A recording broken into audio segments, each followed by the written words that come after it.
nga bw'okiwulira.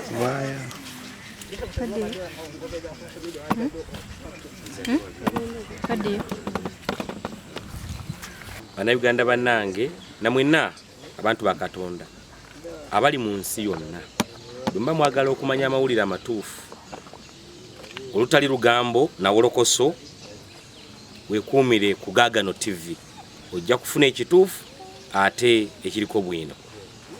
Ffenna tulabe Gaggano TV.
N'okufukirira kikulu omuti gusobola okukwata obulungi era tujja kuteekako n'ekigimusa.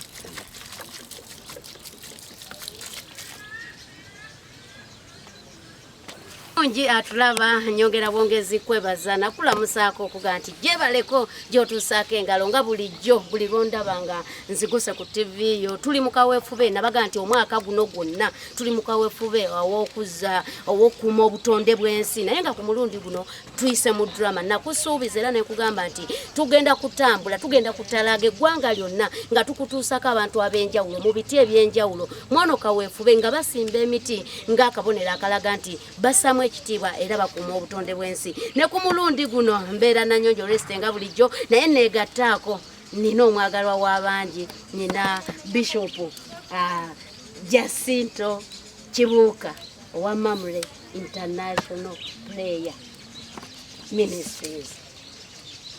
Taata nsanyusa okulaba. Mukama yeebazibwe. Amiina.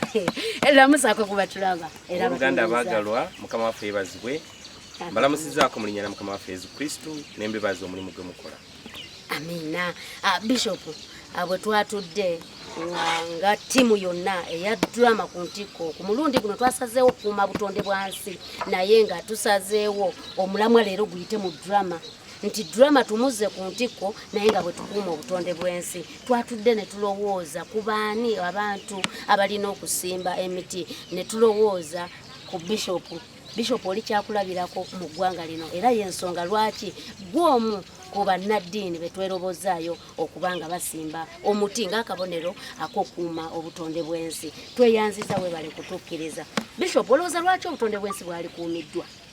Neyanza nnyo obutonde bw'ensi Abooluganda baagalwa bukuumibwa olw'ensonga nti Katonda yatutonda nabwo ate bwe yasooka okutonda nga tannaba kutonda muntu ng'ekigendererwa omuntu kwalya naye ate bwe tubugirawo ddala nga tetubuzizaawo waliwo ekizibu ky'amaanyi nti n'omuntu aba agenderera mu ekyo n'omuntu aba wakufa omusana gujja kututta gujja kutuukya gutumalewo n'ekyokulya kijja kutubula. Obutonde bw'ensi bwe bunyweza obulamu bw'omuntu. Obutonde bw'ensi obulamu bw'omuntu kwe butambulira. N'olwekyo tuteekeddwa ng'abantu abalamu okubussaako nnyo omutima okulaba nti tubukuuma tubunyweza ate bwe tuba tuvuddewo ne bannaffe abaliddawo babusange nga naffe bwe tubusanze.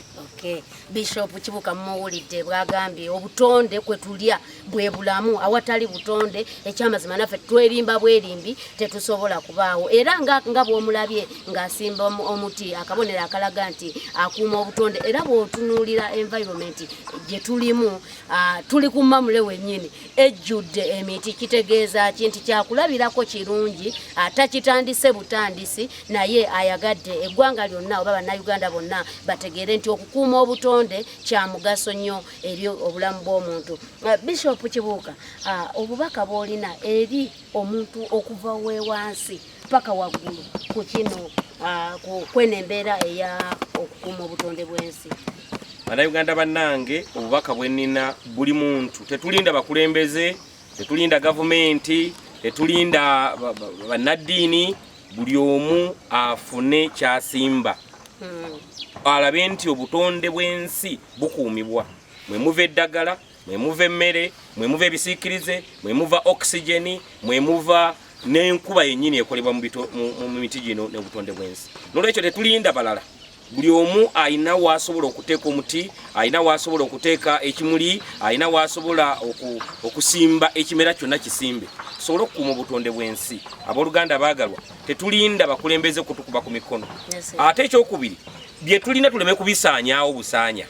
Ebibira tuleme kubisaanyaawo busaanya. N'entobazi tuleme kuzisaanyaawo busaanya. Tunyweze bye tulina, Katonda bye yatuwa, kubanga bye bitukuuma ate naffe mwe tutambulira.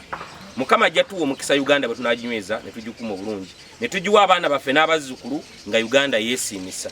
Buli omu okukuuma Uganda, kuuma obutonde bw'ensi. Amiina. Tweyanziza nnyo, tweyanzeege. Awo wennyini Bishop Kibuuka, twagala banna Uganda bw'olira olumodo waabwe nti eddoboozi lyo lisobola okwogera omuntu n'awulira. Ennaku z'omwezi nga 13 ku Lwomukaaga guno tugenda kulonkinga kaweefube ono, naye nga twasazeewo tusooke tusimbe emiti ng'akabonero akajjayo omulamwa gwa kino. Kati ennaku z'omwezi nga 13 tugenda kulonkinga wali ku Festival City e Mukono. Taata nsaba okunge bannayuganda kubanga eddoboozi lyo baliwulira nnyo. Bannayuganda bannange, ffena tujja kubaayo essaawa togimbuulidde. Essaawa 4 tube nga tutuuse. Omulimu guno mwenna abaagala Uganda, mwenna abasinza Katonda, tube nga tugutambuliza wamu.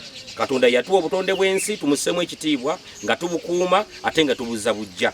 Ffena tubeere wali ku City e Mukono. Mukama atuwenye omukisa era buli anajja ajja kulaba ekitiibwa kya Katonda. Amiina. Owulidde omukulu amaze okubayita saa kudda mu bigambo bye, naye njagala bagambye nti Festival City olunaku lugenda kubeera lwa mukaaga ennaku z'omwezi 13 tugenda kubanga tulonkinga mu butongole drama ku ntiko, naye nga ku mulundi guno drama tumuleese naye nga tuyita mu kukuuma oba okuzzaawo obutonde bw'ensi.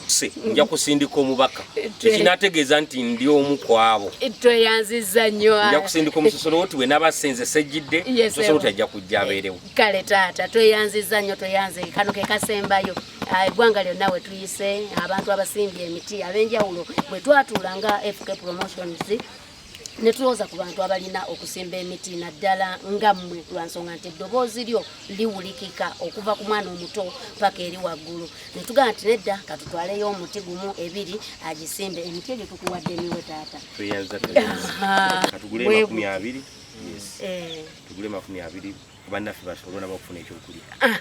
Tweyanziza nnyo, tweyanzeege. Neyegata ku ttiimu yonna eya drama ku ntiko mu kukuuma obutonde bw'ensi okugamba nti tweyanziza nnyo, tweyanzeege. Era Omukama akutuweere ky'osinga okwagala. Ekisinga byonna weebale kukkiriza n'osimba omuti, kubanga wali badde ogamba nze emiti nina egimmala, naye weebale kukkiriza kubanga eddoboozi lyo kkulu nnyo era kyemmanyi nti Uganda tegenda kusigala kyekimu oluvannyuma lw'okuwulira eddoboozi lyo ate n'okwegatta kwono kaweefube ow'okukuuma obutonde bw'ensi naye nga ku mulundi guno tuyise mu drama. Taata tweyanziza nnyo. Mukama w'omukisa emirimu gy'emikono gyammwe. Amiina. Ate n'obutonde bw'ensi mu Uganda bukuumibwe. Amiina. Bwekityo omulungi akyandaba njala kugamba emikisa gyonna njirina. Olwaleero nze ndi nagyo emikisa gyonna njala okugamba nti nga bwe nakusuubiza era bwe nakugamba nti tubeera n'abantu ab'enjawulo, abakulembeze ab'enjawulo buli lunaku, buli ddakiika nakugamba tugenda kutambula nga tumanya era nga tuzza obutonde bw'ensi waggulu, naye nga ku mulundi guno twayita mu drama. Oyo abadde Bishop Jacinto Kibuuka owa Amawulire International prayer ministry. So njagala okugamba nti bwatyo bwalabise Neyegataako omulundi oguddako nga nkuleetera omulala mu kiti kye nga mwali naye nga akuuma obutonde bw'ensi, akabonero akalaga okusimba omuti, akabonero akalaga nti akuuma obutonde bw'ensi. Neyegataako olunaku olulala sawa zezimu mu kifo kisobola okukyuka olw'abantu betugenda okufuna naye nga mu byonna tuli ku mulamwa ogwa drama ku ntikko nga bwe tukuuma obutonde bw'ensi. Ennaku z'omwezi 13 tuli ku Festinose tulonkinge kaweefube ono. Till then, Nanyonjo Reste, I sign out.